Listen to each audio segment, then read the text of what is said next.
Excuse me, princess. Hello. Things in the light are not the same in the dark. Help me. She's depending on you.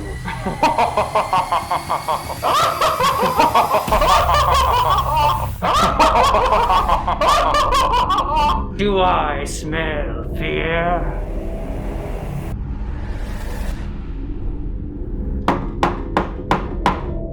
Well, come on. Open it.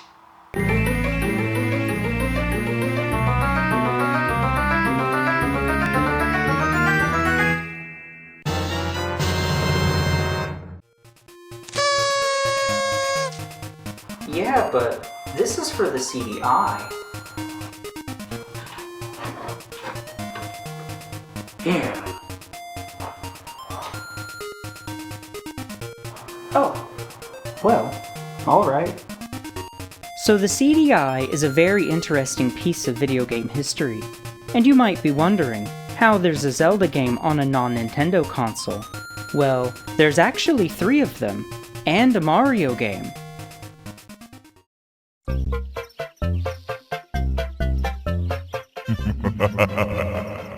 Nice of the princess to invite us over for a picnic, eh, Luigi?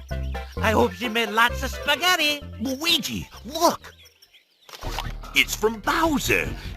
Dear pesky plumbers, the Koopalings and I have taken over the Mushroom Kingdom. The princess is now a permanent guest at one of my 7 Koopa hotels. I dare you to find her if you can. We gotta find the princess. And you gotta help us. Now long ago, Nintendo was the only king who reigned over the video game landscape. It was a prosperous and peaceful time, but the golden power that lay hidden within it was soon to be discovered, for Sony developed and manufactured the Super Nintendo sound chip. At the time of the Super Nintendo's development, Sony wasn't interested in developing or publishing video games, and the Super sound chip was just sort of an off thing for them. However, the guy in charge of designing the sound chip made a pitch at Nintendo. He thought the new CD-ROM format would make their upcoming machine even more super than it already was. But Nintendo believed that discs were still too slow, which also seems to be a thought that they're looping back around to in the modern day. But the guy from Sony said that they could simply make an attachment for the Super Nintendo, which could do everything else besides just play games, turning it into a multimedia machine. Nintendo liked that idea, and their agreement was that Sony would develop a CD-ROM attachment for the Super Nintendo, and then also develop a separate Sony-branded console that could play both Super Nintendo games as well as the Super Disc games. Now, Sony was growing really fast around this time, and they were also branching out from only just making electronics to also publishing music and movies, or even more recently, software. They were starting to look like a potential competitor. Fear of serious competition was starting to loom over Nintendo's supreme reign. Also, under their agreement, Sony would develop and retain full control over the Super Disc format, while also having the rights for lots of Nintendo licenses. And then Sony would also be the sole benefactor for music and movies published for it. Seems like a deal too good to be true. And with Sony now being viewed as a potential competitor, rather than just simply one of their hardware manufacturers, Nintendo was starting to get wet feet. But also, Sony was still the sole provider of the Super Nintendo sound chip, and they required developers to buy its very expensive proprietary audio dev kit. And Nintendo was starting to think that Sony might just be using them for their own greater ambitions. So Nintendo had begun shopping around and considering other electronics manufacturers for their future projects. It was too late to go without Sony's sound chip, but Nintendo canceled their agreement with Sony to develop the Super Disc add-on. They still quite liked that idea though, and had signed another contract with Philips to manufacture it for them. Because Philips, you see, was a competitor of Sony. The enemy of my enemy, is my ally. At the 1991 Consumer Electronics Show, Sony announced its Super Nintendo CD system, the PlayStation, and the very next day, Nintendo revealed its new partnership with Philips at the very same show, which surprised everyone, including Sony. Needless to say, Sony became a heated, jealous girlfriend. It became a hot and heated love triangle. Sony didn't want to lose this relationship. She was into older guys and needed a daddy, because while they were now interested in entering the video game market, they thought that partnering with a more experienced game company like Nintendo would be better for them. Now, while Sony and Nintendo were trying to resolve their differences, Sony had already produced a few hundred of their Super Nintendo compatible PlayStations, and was also already developing software for it. But a year later, Sony broke it off with Nintendo and decided it would be best if they went their separate ways, because Sony was ready to do their own thing. Now, Nintendo was sort of going back and forth between Sony and Philips, like a two-timing boyfriend. And they'd also already made a deal with Philips, because they like to commit early. But then after getting dumped by Sony, Nintendo decided to cancel the whole CD thing altogether. And the only reason they hooked up with Philips anyway was just to make Sony jealous, because announcing a partnership with their direct competitor at that show was like a really shy and immature way to say it's over between them. So in the end, everyone goes their separate ways. But you see, Philips had already secured the rights to develop a few Nintendo titles, and was sort of also midway into the development of their very own disk system. So instead of manufacturing an add-on for the Super Nintendo, they decided to release their very own system. This may look like an ordinary compact disc, but actually, it's an interactive encyclopedia. A stimulating match with a tennis pro. An interactive adventure through fantastic worlds. A glimpse into the world of Vincent van Gogh, or even a feature-length Hollywood movie. This is CDI. Compact Disc Interactive, a new world standard in multimedia home entertainment from Philips Electronics. You might expect to pay over $1,000 for an entertainment system that does this much, but now you can own a Philips CDI player for only $499. You can choose from more than 100 interactive titles by world-renowned publishers. CDI titles start at just $15. During this special TV promotion, we'll include Compton's Interactive Encyclopedia on disc, a $299 retail value, yours free during this limited time offer.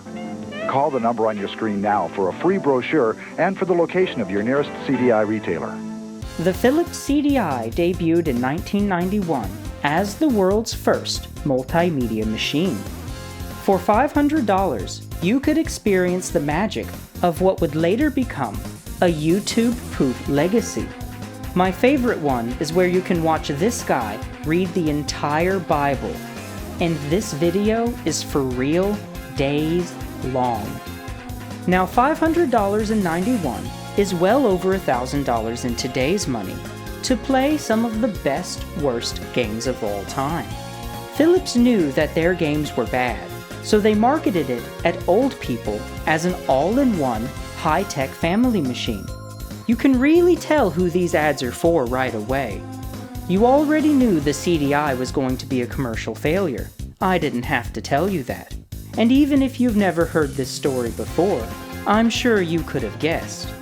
Now, it did so bad that they would then start selling publishing rights for other manufacturers to produce it. And the one that I happen to have is the Magnavox one. And it sucks. Like a lot. If you ever plan to get one of these, please get a proper branded Philips one, because the Magnavox one doesn't have an ejectable disc tray. So it's a top loader, and you open it by pressing the lid down. There's not an open button for it, like every other top-loading disc system. And it also doesn't open very far. You have to pry it up with your hands, and you have to use an uncomfortable amount of force to do it. It feels cheap and fragile. Now when you put the disc in there, it doesn't snap into position or anything, like how those center holes on discs usually do for games. It's just laying on there kind of loose, and that centerpiece that holds it in is like a plastic-covered foam. You can see how mine is deteriorating, and scraps of it are probably working their way around into places that they really shouldn't be. Now, when you're done playing a game on this thing, don't be too hasty to pull that disc out, because you have to push down the lid to open it, and that disc will still be spinning for a moment. If you push down that lid while the disc is still spinning, you could scratch up your game and ruin it in an instant. And when you're playing really rare or expensive games like these, you just have to tiptoe around the machine every time you use it. So lots of developers had their own brand of CDI players. And something extremely interesting is that in the mid-80s, Sony worked together with Philips before all of this to develop the CDI format, which stands for Compact Disc Interactive. This new format would support audio, video, text, and graphics to all be read from the same disc. But also, this thing is kind of neat. It's a portable Sony CDI player, which plays both music CDs as well as the Philips CDI games. It was marketed as the Intelligent Discman, which was Sony's popular brand of portable CD players. We mostly remember the CDI today for its bad video games, but they were actually aiming for a more broad, home entertainment and educational sort of thing. And Nintendo just so happened to stir the pot the right way at the right time to give this thing a legacy. So interactive encyclopedias and museum tours were actually a really cool novelty before internet access became widespread. But you can also surprisingly connect this thing to the internet. They had some subscription features, but you could also access your email and just plainly old browse the web. Or play online? What games for this can I play online? The only one I could find is this game called Ram Raid, which was a first-person shooter, and you could play online multiplayer if you were a CD online subscriber. This is absolutely crazy for '91, because this thing released only a few months after the Super Nintendo hit America. This is like just right at the crack of the World Wide Web, which was the world's first internet browser, and Windows is still only on version 3.0. The Philips CDI was actually packing, so let's see it for ourselves. It might just be the model of CDI that I've got, but have you ever seen a power supply with this kind of plug? It looks like a phone cord or an Ethernet cable. It's so bizarre. But at least it doesn't have one of those bricks over the prongs. Why did it take developers so long to figure out that they could put this bit further down the cord?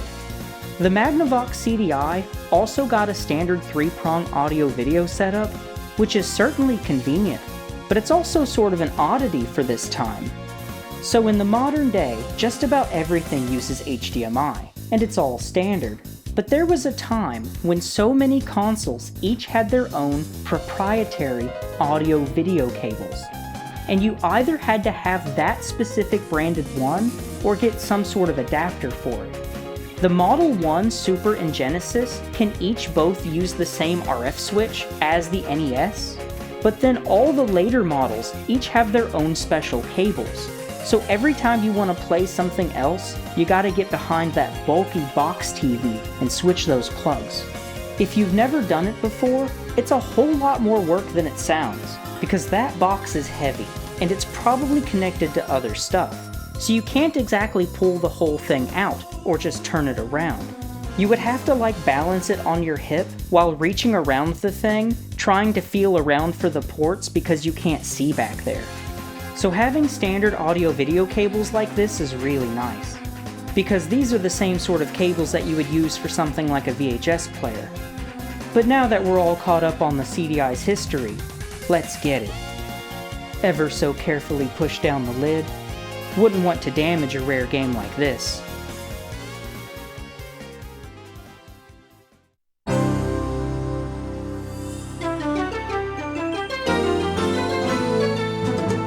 Classy.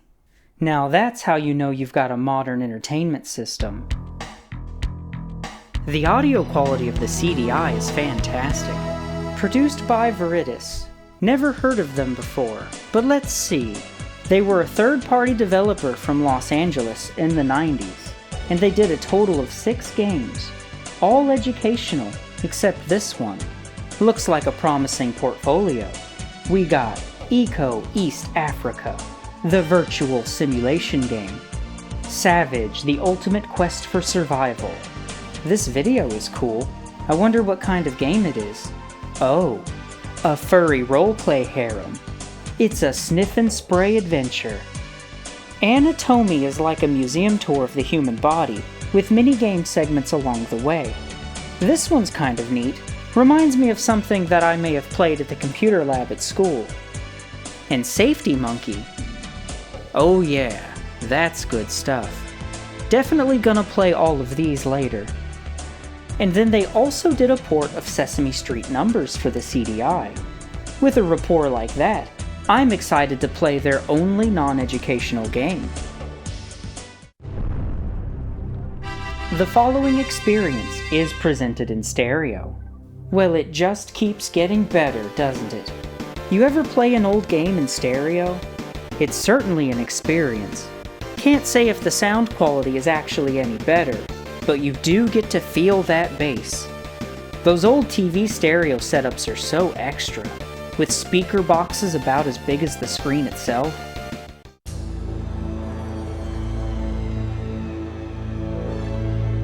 Oh yeah, I can already tell this is gonna be epic.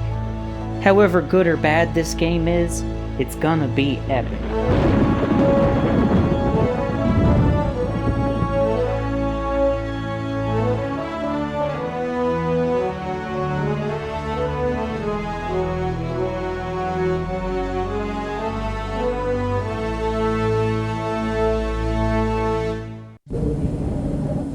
There will be no more viewing tonight. Okay, Zordon. Observe the viewing globe. Are we viewing that magic crystal there, or that barely rendered telescope? Well, I thought 180p meant something else. It was supposed to be 180 power. This storm is really flaring up my arthritis. Oh, how it hurts to write. Suppose there'll be no more of that tonight either. Melee has left unbearable pain in my hands. I've become a wizard of perfect tech. But at what cost? Suppose I'll just check the mail tonight. It's really been piling up. Should have opened this a week ago. Okay, so he gets out his pen, almost writes something, then opens up this message laying on his desk. And I love how it says, "Make haste." But he's just been having his whole day before reading it. Can't imagine you get delivered a letter like this and just not read it right away. Someone definitely handed this to him in person too. Urgent message. Ah, yes. Set it on my desk. Yeah, but it's urgent. I think they're all urgent. The viewing globe tells me all. I have no need for letters. It's been like 3 years. I think they're calling for help. Ganon has conquered like the whole country by now. Ah, yes. I can see that quite well. The whole land is cast in darkness. And the town is full of zombies. I'll open them all later when I need something to do.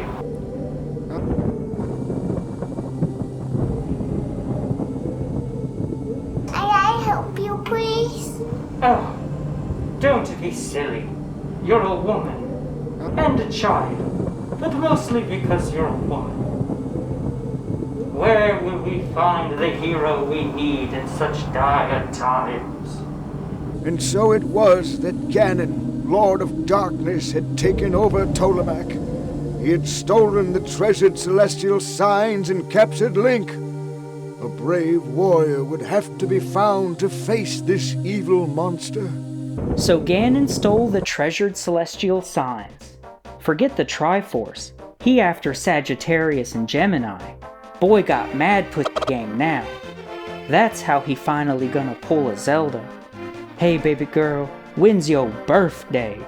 Best pickup line across all of human history. But he's also captured Link. Thought I was supposed to save Zelda. You still get to save me. Yeah, see? Okay. Observe the viewing globe.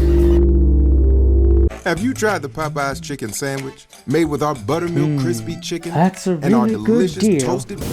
I don't like them putting chemicals in the water that turn the friggin' frogs gay. Ganon's evil knows no bounds. Nintendo for a long time has historically shown that they hate their fans and absolutely despise when people play their games or enjoy their games in ways that they didn't plan for. These are dark times indeed. Nothing will stop the satanic total release. And then you wonder, how could they do this? Because they were given power in this dimension. Oh, how we must find a true champion of courage and strength. No, how progressive. All right then. And so I found this champion of strength and courage. It is you, Princess Zelda.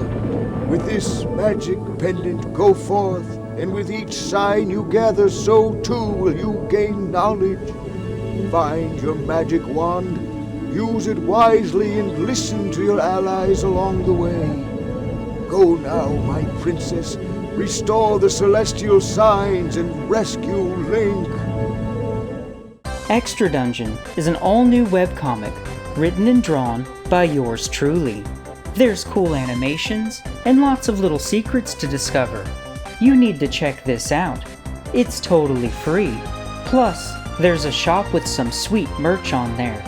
And if you buy anything, it supports me directly. But you can also become a friend of the channel by becoming a member, or by joining me on Patreon. You could even choose the game for my next awesome video. And if you haven't done it already, subscribe and like this video, because we both know that you do. Okay, let's get back to it. Okay. Enter thy name. You already know what it is. Alright, we in there. So this is only a 2-button game, even though there's 3 buttons on the controller. I assume they're called buttons 1, 2, and 3, since they've got these dots above the buttons. And it looks like the 3rd button is actually both 1 and 2 together simultaneously. But I don't think that it's a relevant enough feature when you only have 2 buttons to start with. Especially because one of them usually has to be pause or menu, like in this game, since it doesn't have any function buttons like start or select. You could potentially make both buttons together a separate input, but that also seems like, why not just program a 3rd button?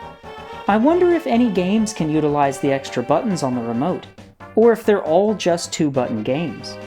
Anyway, we've got attack and pause, but we can't attack until we find a weapon first.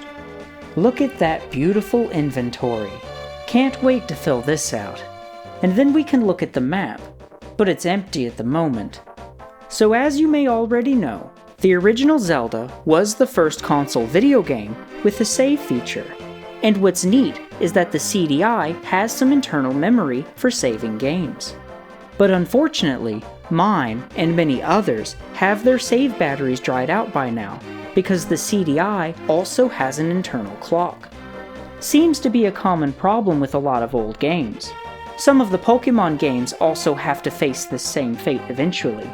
You could simply just replace the battery, and I've done it for a few of my cartridge games, but I don't know what that procedure looks like for the CDI, and I don't want to mess it up. So we're gonna have to run this all in one go. I like how some games start you off like this, just drop you into the world and let you roam around, learn as you go. Now this game has to do an entire load every time you edge over the screen. It's kind of annoying at first, but it isn't really that bad when you get settled into the pace of the game. That's just your opportunity to take a drink. Gotta stay topped off. That must be one of the celestial signs. This don't look like any zodiac I've ever seen. But I will say that those triangles with the lines through them are traditionally used as symbols of the 4 elements. I quite enjoy the rendered sprites look. I feel like games that did this aged quite well. Maybe it's just my age, but I think it's a cool aesthetic. I just got absolutely cooked. Enemies just be right there at the edge of the screen. We gotta find a weapon fast. I thought going back to the start point would heal you, but I guess not. Alright, let's go left then. I am Shermack, your guide. What's that voice? I have known you since you were a child. That's concerning. You were given a difficult challenge. You will have to go far and overcome great danger. Stay calm and use your knowledge and strength to defeat your enemies. Remember what you learn along the way and persevere. Go now to the one who has a bed but never sleeps, where by its side the red willow weeps, and to its mouth that never speaks. What?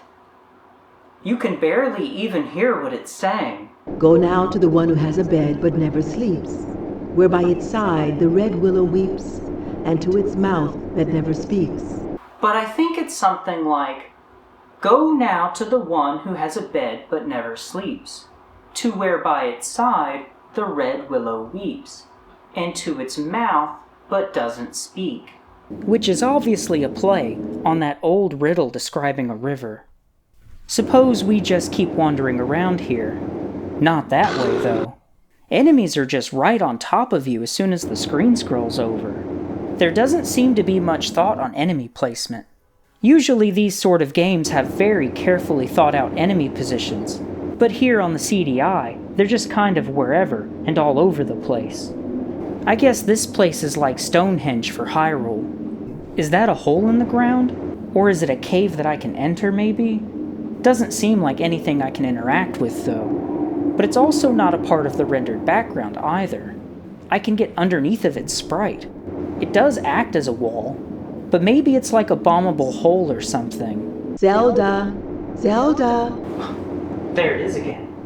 Do not roam unprotected. Look nearby for something to aid you. That's exactly what I'm doing. Are you telling me that there's something to find on this screen in particular? Or is it on a surrounding screen? Well, there's the river. And I'm dead. The enemies are just on you immediately as soon as it scrolls over. So let's go right this time.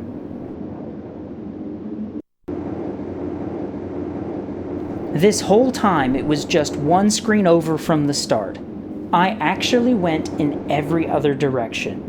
How about instead of all these obscure riddles, you could have said, "Hey idiot, go right." Or why couldn't you have just started me on this screen? You would have found it anyway. Thought it was obvious. Well, anyway, it's dangerous to go alone, so take this.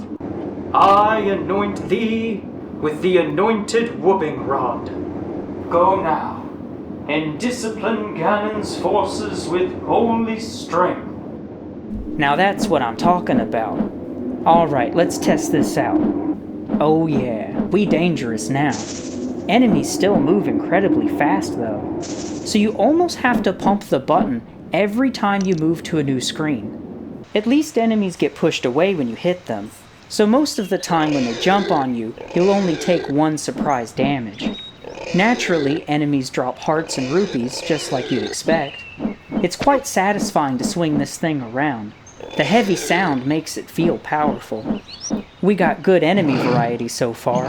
I've barely explored past the start, and I've already seen a number of different enemy types. We'll bludgeon all of Ganon's minions, and eradicate the local wildlife along the way.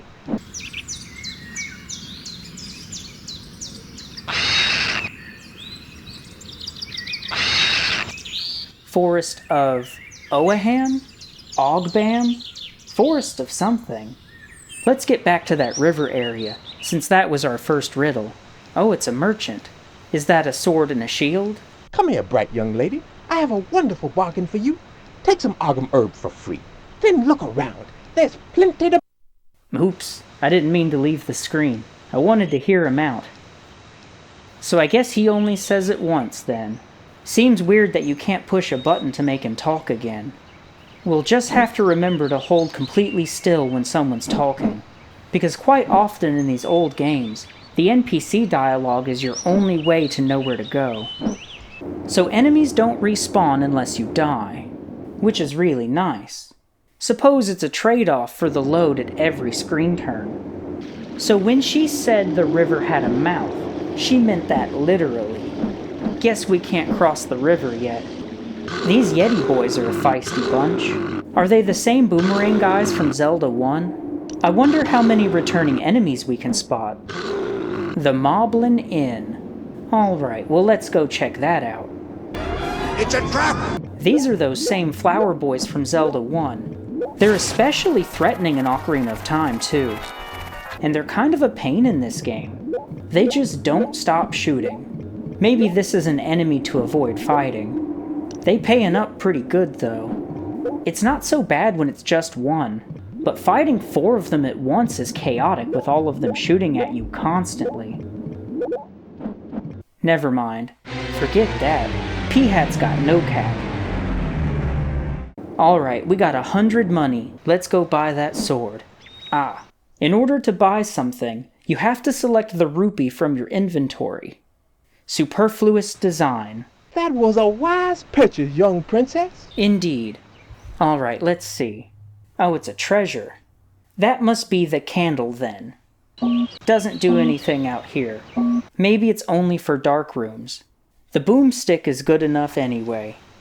I want that shield though. But 500 is quite steep. I hope there's not an enemy in this game that can steal it away. Is that a fun surprise, or is it just annoying when that happens? I'll tell you what's annoying, is when you spawn in directly on top of enemies and just get gangbanged. Seems to be a recurring problem. This must be the aforementioned Moblin Inn. Oh, fair princess, pity a suffering creature exiled from great Wimbish in the north. I ask only enough for a single meal for my children who hunger and are chilled by the wind. Don't worry, baby girl. I got a sprizzy for a glizzy. We gotta select the rupee, probably. You will be blessed 1,000 times 1,000, fair princess. I'll be the judge of that. Ooh, fire. Nice. It uses rupees, though. Not a fan of that design. I'd much prefer having a magic meter instead of it using rupees. Welcome to the Moblin's Head Inn, my princess. You look dry. Well, Have a cup of Andor cider on the house. Oh, alright. I get you. I have a spell of calm to sell, but it will cost you 100 rubies. Well, I just so happen to carry cash. That is wise beyond your years. The spell of calm will help you when you need it most. Use it well, and look after yourself on the lonely plain of Andor. Alright, these look like people. Why spend a whole lifetime being defeated like me? Oh, man. You just gotta get good, son. Get it over with. Quit. Go home. Give up. Look, there's a whole lot more to life than just drinking. But I ain't saying go thirsty now. You're patient. To be honest, I got all day. I can see you're not one to surrender. All right, take this dagger from me. It may do you more service than it ever did me. Hey, that's not a dagger. I'm pretty sure it's called a sai. I only recognize it because I'm a huge Turtles fan. Maybe this is the real Wrath. He is known to go off alone and sulk around. And this guy's also built like a turtle. Don't give up, my friend. You'll find a longer weapon and turn your life around soon enough. I'm so exhausted from my travels. If only I'd known to cross the chasm rift with the ladder, it would have saved me months. I'll gladly jot that down. You look like an honest maid. Well, I couldn't tell a lie, even if I wanted to. Sit a moment. I already am. It is said those who go deep into the earth learn to overcome the sins of grief. Do I need to write this down? That may be true, but I do know this. A candle and a silver key can bring you bliss. Lucky I've already got the candle. Hurry on now, lass. Time's a-wasting. And I'm a busy girl. The lot lizard's gone. She better be off to go feed them kids. Young princess, please attend me. A traveler of kind intentions has found me at last. I am collapsed with thirst and dryness. She's a thirsty girl. All right, I'll go get you some drink. Bet I have to use that at the water. I guess these Rocky boys are an original enemy. I don't recognize them from any other game. Suppose we have to fill the pitcher at a specific spot.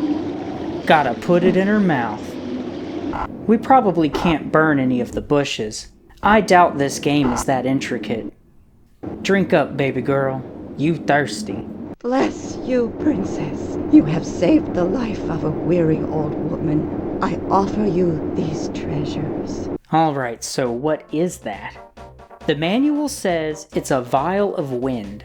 Creates wind to move the rafts when there is no breeze. Guess we need to find a raft then.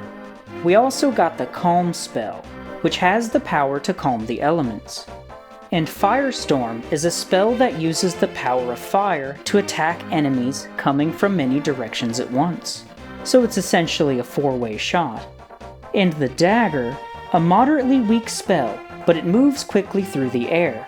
The dagger was once used exclusively by the great magic users, who now call upon the power of sound waves as a means of destruction. The lowly, moderately weak dagger spell was used exclusively by the quote-unquote great magic users. What a curious piece of lore. That's probably a hint at something I'll see later. The hitbox on your standard attack is huge, and all of the other weapons cost rupees to use. The anointed whoopin' rod gets them done, and we gotta save up for that shield anyway. Well, there's the ladder. Is it okay for me to just take this? Does it belong to someone? When you're the adventurer, you can just take anything from anyone, and nobody will say anything except thank you, because you're the chosen one. You're collecting the pizza of destiny. You're gonna save the world. But how do you be hauling all this stuff around? So the overworld doesn't have any music, but the background is full of ambience. You hear the sound of rushing water when you're near the river, and then in the forest here, you can hear the sound of birds singing and wind blowing through the trees. It's quite nice, and it gives the overworld a relaxing vibe.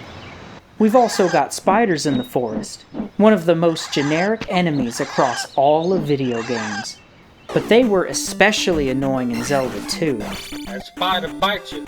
Spider bite. Hurt. Hurt, spider bite. This must be where the red willow weeps. Can we burn it? Didn't think so. What's behind door number 1? I believe that's a Tektite. It's a trap!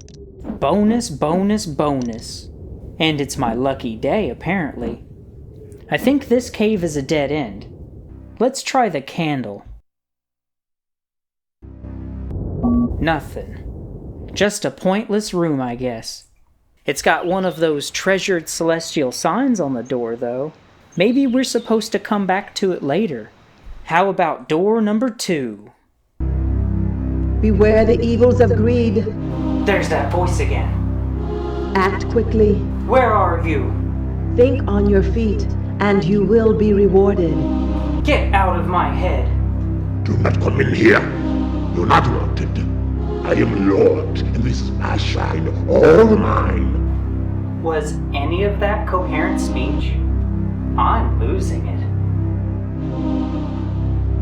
Ah, yes. This must be that chasm we were warned about. Huh? Which Mousecatool do we need to cross over the deep chasm? Whoa, we got ears! Say cheers! On the very next screen, we've got this other thing that looks like another hole. But it's just an under-over underpass. I'm not a fan of stuff like this that obscures vision. It's more obnoxious than it is cool. Looks like obscuring the screen is going to be a common theme. If you didn't have to fight enemies, a room like this could be cool as a one-time thing, to build atmosphere. But it's just annoying here. And of course, I died because I couldn't tell where the Tektite was. It's the map. I'm the map! Alright, we got 3 paths. Eeny, meeny, miny, mo. Behold, the bat. The other most generic enemy across all of video games. Except in Zelda, they're called Keese. Except in this game, where it's still just called Bat. Ah, the compass. Ah, the compass. A staple item in Zelda games. A valuable friend who tells me where all the treasures lie. I guess that blue square is the boss room. And that's all it does for you. No other details. Lame. Onward. Whoop these bats like the cough. Lady he, who thee be, you're no friend to us down here. How do you hurt this guy? At least I don't think I'm hurting him. Don't enemies flash red when you hit them? Let's try the spells. That's a miss. How about the fire? Nope. Alright. The so-called dagger? Exclusive spell of the great magic users. Is exclusively useless. Maybe there's a special item somewhere. Let's go another way. How about the right path? It's the bat cave. Let's kill him with fire. And it's a dead end? The map shows more rooms going in this direction. Ah, there's a bat in the corner. So we kill him, and still nothing. This room is actually a dead end, even though the map clearly shows more rooms going in this direction. Alright, well, let's go top then. It's the Crystal Maze.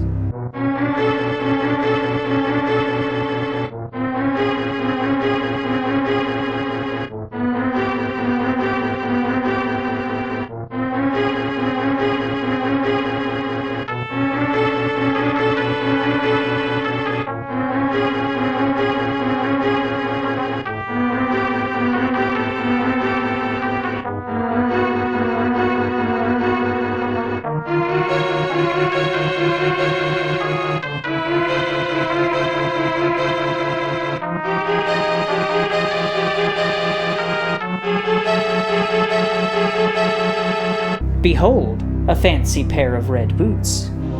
But how do I get over there? There's not a path to get there from here.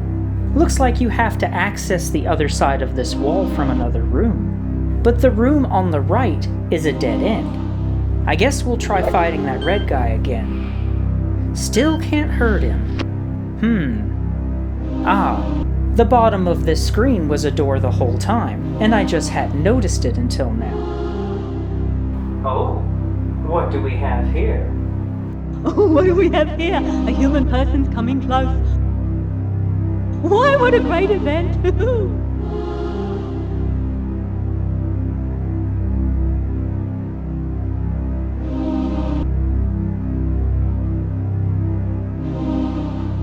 Why, what a great event!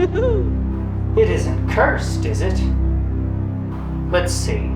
Jade Ring. This rather weak weapon is known to work against those who protect the greedy. Alright, I'm gonna put it on. You're sure it's not cursed, right? Why, what a great event! Maybe this'll take that prick out. Boom! Major damage! Drilled that weak spot! It's finally taken down! I've failed in my mission. Lord, this enemy is coming! Oh, he's special. Now I feel bad. So the bottom path loops back around to all of the other rooms that we couldn't access. But the map would have you think otherwise. And this room which we're in now is connected to this room up here, so what's even the point of this map? Who can help you say, hey, I figured out a way? And that maze isn't even actually a maze. It's basically a straight path up on the other side. There's another window licker guard over here. I thought I was alone here. Lord, an enemy is in your cave. But just like the previous one, you could just skip past and leave him alone. Which is probably the humane thing to do. This poor guy is actually just in a dead-end room, guarding nothing. At least he thinks he's protecting something, and that gives him something to hold on to. I really like this room. Wonder which way I should go, considering there's only one door. And there's no enemies in here either. Just a pointless room. But of course, I can't help myself to poking around in each corner, because of the null chance that there might actually be something there. I've got this compulsive urge to explore every corner, every edge. I just waste hours looking under every rock and every blade of grass. Ah yes, these games we play are all so complicated, aren't they? And now I'm hearing voices? I don't know what to do. Sometimes you just have to lock in and take the 50-50. What? And then that winds us around to those red ruby rain boots. So now that we've got ourselves a fresh pair of kicks, what do they do? It's not listed in the book either. Now close your eyes and tap your heels together 3 times. And think to yourself, there's no place like home. There's no place like home. There's no place like home.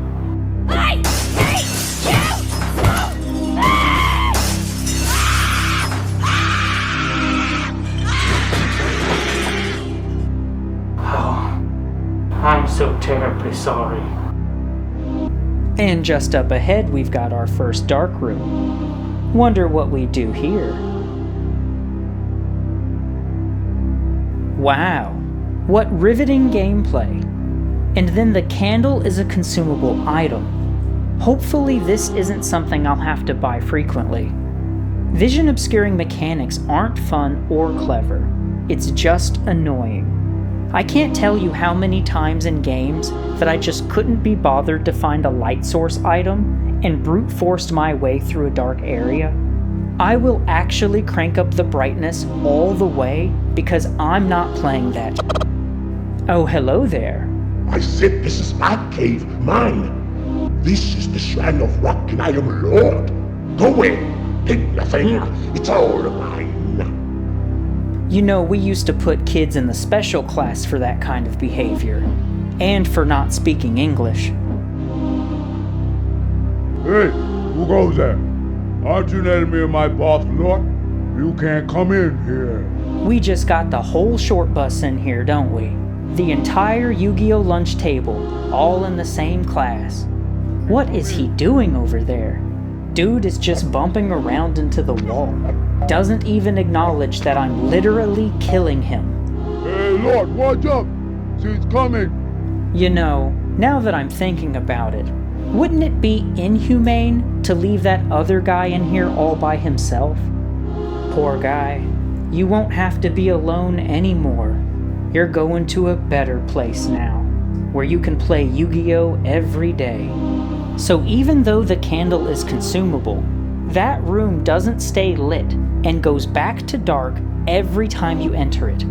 I've already seen the room lit before, so I know how to navigate it, but that is some obnoxious game design. Alright, time to expel the last of the goon squad. You've been taking my things. Put them back. Don't touch anything. Those are all my gems. I think I'm the villain here. Came up in his crib, dragged out all his boys, and swiped his stuff. But he in the wrong gang, so that's his fault.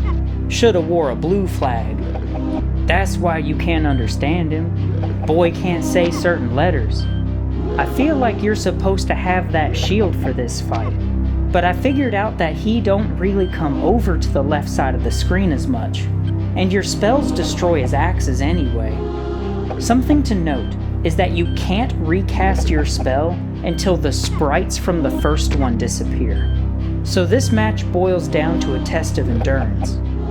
But if you pause the game, all of the sprites for your attacks disappear, but I ain't got the patience for that, because the game has to do an entire load every time you pause and unpause the game. Oh boy, does take a lot of hits though. Finally. That is the most anticlimactic explosion sound that I've ever heard. Usually when bosses die in explosive fire, it's a bit more exciting than, oh, you get paid for killing him? Bonus, bonus, bonus. Can almost buy that shield now. And I get to go in the ticket blaster. Must be my birthday. Behold, the first slice of Destiny's pizza.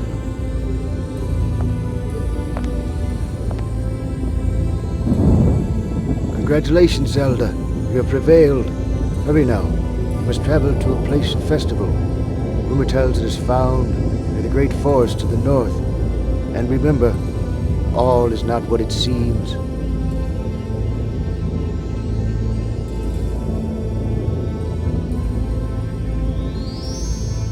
Next time on Zelda. Take this.